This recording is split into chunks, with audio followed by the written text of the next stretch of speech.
ഏവർക്കും നമസ്കാരം. ഞങ്ങളുടെ തൊഴിലുറപ്പ് ഇന്ന് ആ മലയുടെ മുകളിലാണ്.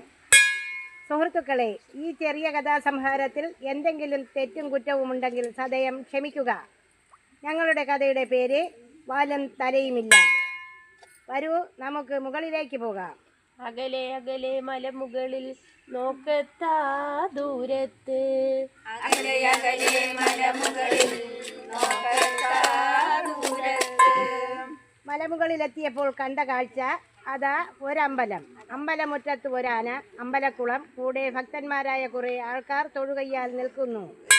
അവിടെ ഒരമ്പലമുണ്ട്, അതിനൊരു ചേർന്നൊരാൾത്തറയുമുണ്ട്.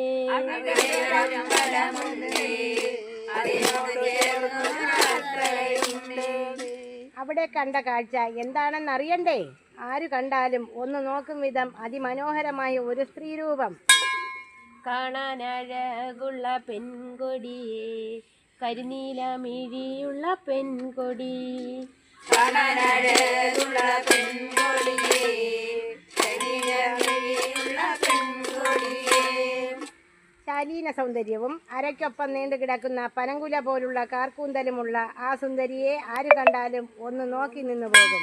കാലുമില്ല കൈകളുമില്ല ഈ ശാലീന സുന്ദരിക്ക്, കാലുകളില്ല കൈകളുമില്ല ഈ ശാലീന സുന്ദരിക്ക്. അവൾ ആരെയോ പ്രതീക്ഷിച്ചിരിക്കുകയാണെന്ന് തോന്നുന്നു. അതാ ഒരു നിഴൽ രൂപം. പെട്ടെന്ന് അവളുടെ മുഖം സന്തോഷഭരിതമായി. അതാ സുന്ദരനായ ഒരു യുവാവ് കയ്യിൽ ഒരു പൊതിയുമായി കടന്നു വരുന്നു.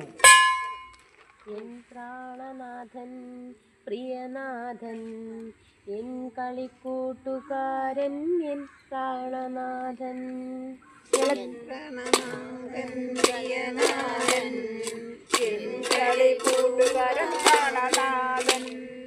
വെളുത്തു സുന്ദരനായ അവൻ പൊതിയഴിച്ച് ഭക്ഷണമെടുത്ത് അവളെ ഊട്ടി.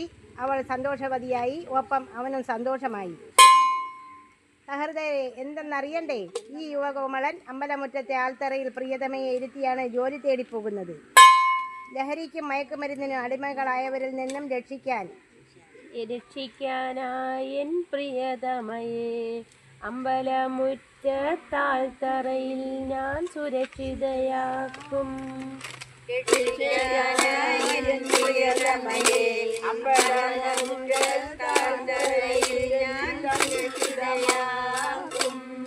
ഞങ്ങൾ നോക്കി നിൽക്കെ അതാ അവളെ വാരിയെടുത്ത് അവൻ മന്ദം മന്ദം അങ്ങ് അകലേക്ക് പോയി മറഞ്ഞു. അകലെ അകലെ മലമുകളിൽ നോക്കത്താ ദൂരത്ത്,